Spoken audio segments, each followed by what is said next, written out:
ఇక్కడ చూడవచ్చు జనాభా ఒక ఎత్తు, అవకాశం మరొక ఎత్తు. మొత్తం తెలంగాణ రాష్ట్రంలో బీసీల జనాభా 56.4% అని చెప్పారు.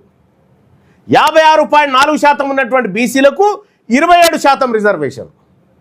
27 జనాభా ఓసీల జనాభా 5.3% అని తేలింది. ఏది ఈడబ్ల్యూఎస్కి అర్హత ఉన్నటువంటి వాళ్ళు, ఈడబ్ల్యూఎస్కి అర్హత ఉన్నటువంటి వాళ్ళు అంటే వాళ్ళకు 5 ఎకరాల్లో భూమి లేదు, 5 ఎకరాల పైన భూమి లేదు, 8 లక్షల ఆదాయం లేదు, హైదరాబాద్ లాంటి పట్టణాల్లో 1000 చదరపు అడుగుల ఇల్లు లేదు, గ్రామీణ ప్రాంతంలో 200 గజాలు ఇల్లు లేదు. ఈ అర్హత లేనటువంటి వాళ్ళందరినీ తీసేస్తే, మొత్తం ఈకెల్ తోకలన్నీ తీసేస్తే ఈడబ్ల్యూఎస్ కోటాకి, ఈడబ్ల్యూఎస్ రిజర్వేషన్కి ఎంతమంది అర్హులు ఉన్నారు ఓసీలలో అంటే 5.3% ఉన్నారు.